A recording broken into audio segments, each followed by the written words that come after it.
bringing us. You arrived here with a big victory, getting Idan Alexander out, working directly with Hamas, the last remaining American. Do you think the Israelis and Bibi Netanyahu can get his hostages out? I don't know. We're going to find out pretty soon. We're going to know pretty soon. They're not in good shape, as you know, and different places. You know, it's not one place. It's different places. Some of them are in better shape than others. A little bit depends on the place where they are. But we'll be working with them to get them out. The Israelis didn't want the U.S. to be recognizing the new Syrian government. Is there a message that... I don't know. I didn't ask them about that. I thought it was the right thing to do. I've been given a lot of credit for doing it. Look, we want Syria to succeed. It's been a mess for 10 years and much longer than that.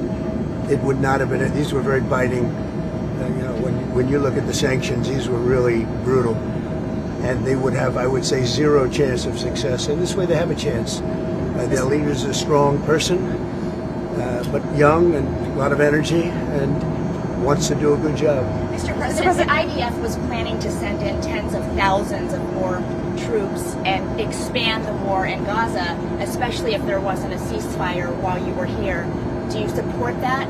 Well, we're going to see what happens. I think a lot of good things are going to happen over the next month. And we're going to see. We have to help also out the Palestinians. You know, a lot of people are starving on Gaza, so we have to look at both sides. But we're going to do a good job. We're very happy with what happened with, I hope it continues, and I think it will, but what happens with India and Pakistan, that was a big success. If you would have seen the level of anger between the two, that was not a good thing, yes. A senior Hamas leader said that they might be willing to give up power, an Egyptian proposal, in order to bring peace. Is that a step that you we're going to look at everything, but we want to get the hostages back. I've gotten them, you know, big majority back, but we want to get the hostages back. So we'll see how that works out. Okay?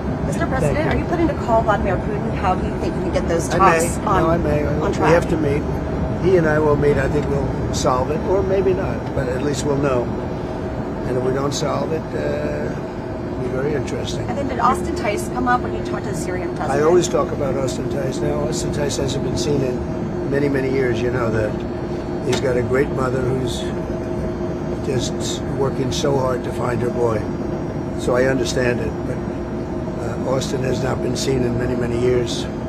You were joking about the endurance that it takes to do this. This was a lot to do in a short period of time. Conversations about endurance often focus now on Joe Biden and his endurance and his abilities. The Her tapes right now, there's a lot of discussion about it. When will they be released? Will you release them? How's well, I haven't looked into that. That's up to Pam and the group. I haven't really looked into it. Look, everybody understands the condition of him. I know people that are 89, 90, 92, 93 years old that are literally perfect. But Joe was not one of them.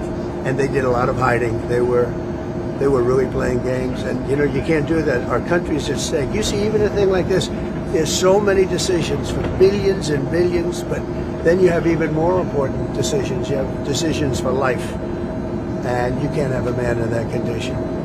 And everybody was holding back, including the press, including the media. So you're welcoming white South Afrikaners into the country as refugees when you've closed off that door to a lot of other refugees from other parts of the world. What message does that send to those who say it isn't? Why is that fair? Well, I think if I see people in distress, I don't care what color, what they look like, what anything, their size, their height, their eyes, I don't care.